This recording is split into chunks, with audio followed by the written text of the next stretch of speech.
So whenever you're fishing down the bank, especially in the fall, and you come across something like that right there, a windblown point with matted grass. This happens to be eelgrass. Doesn't matter how deep it is, whether it's 6 feet deep, 8 feet deep, or in this case, it's 2 to 3 feet deep, which is perfect. Pick up a big tungsten weight. This happens to be a 1 ounce weight, 65-pound test seaguar braided line, and a Megabass bottle shrimp. It's a crawdad imitator and it's real slim line, okay? And whenever we come across a grass patch like that, paired with a 1 ounce weight, when I rig this on here, 4/0 trocar flipping hook, it's got a crawdad profile, but it's like a long pinchered crawdad profile.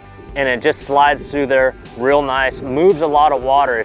And then one of the most important things when you're rigging a purely flipping weight, big weight, flipping, is to not texpose it, not to expose the hook point, but you really want to just bury the hook point right in the middle, right in the meat. I literally had to pull this rod out of my rod locker just because I know that real obvious matted grass patch right there on a point perfectly will harbor a bass, a big bass, at some point of the day.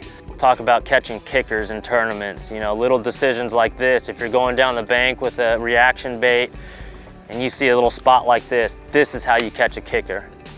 You know, we're coming off of summertime, going into fall. We've had a couple cold fronts come through, and all these fish, they live out in the middle of the lake in the summertime. There's a main channel here leading into a creek. And then as we go into fall like we are now, fish will use these flats to chase bait, to chase bluegill, whatever it is, especially flats with matted vegetation on them. So just like a point, like a rock point on the main lake, the fish is gonna be right on the pinnacle of that point. So here's the grass point.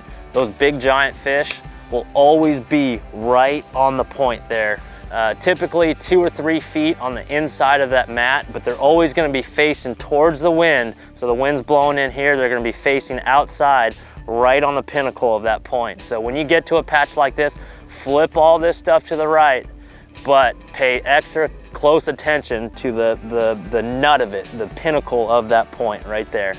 But the angle, this little angle right here on its claw, every time that angle catches a piece of grass or a stick or whatever it is, it just sends a shiver all the way down that bait. It helps entice those bites. But you know, when you're flipping the bottle shrimp too, it's, you know, we're only flipping in about 2.5, 3 feet of water. The 7'10" Ackless XX, Orochi XX rod is just nice little pendulum pitches to these spots here. And sometimes I like to grab my line and just kind of aid the bait through those little holes and make sure it drops through there. And it just gives you a little added sensitivity.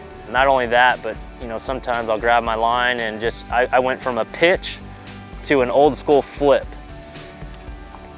Just plop it through there. I'm being real effective instead of reeling in, pitching, plopping, reeling in, pitching, plopping. I'll just go ahead and use my finger to aid the bait through some of those holes, and then just go right back into just a nice old school flip. You don't see a lot of that anymore, but it's a good way to be real stealthy and then just take it through, in and out, real nice. I'm still convinced there's a fish in here. So by flipping and using this flipping technique, not pitching, but flipping, I can be real quiet and real subtle into getting these fish to bite.